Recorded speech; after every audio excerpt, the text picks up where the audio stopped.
এলাকার গণ্যমান্য ব্যক্তিবর্গ আছে, আমাদের চেয়ারম্যান সাহেব আছে, আরো অন্যান্য বিজনেস ম্যাগনেটরা আছে। আপনারা মসজিদ যখন নির্মাণ করবেন, সামনের দেয়ালটা যত সাদামাটা হতে পারে ততই ভালো।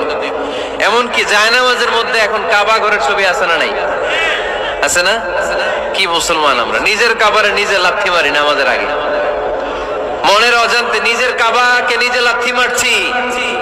এরকম জায়নামাজ ব্যবহার করা নিষেধ। চিল্লায় বলেন ঠিক কি না? সাদা ফ্রেশ জায়নামাজ বাজারজাত করেন, আপনাদের সিদ্ধান্তই ওনাদের ব্যবসা বয়কট হয়ে যাবে। আপনারা যদি এখন থেকে মসজিদের মিনারা আর কাবা ঘরের যে প্রতিকৃতি বা ছবি, এরকম ছবি সম্বলিত জায়নামাজ কিনা বন্ধ করে দেন, এদের মার্কেট থাকবে? কথা বলেন। কালকে থেকে আমরা জায়নামাজ কেনার সময় ফ্রেশ জায়নামাজ কিনবো। কোন মসজিদ, কোন মিনার, আমাদের কাবা ঘরের ছবি সম্বলিত কোন জায়নামাজ কিনা যাবে? আওয়াজ করে বলেন, যাবে?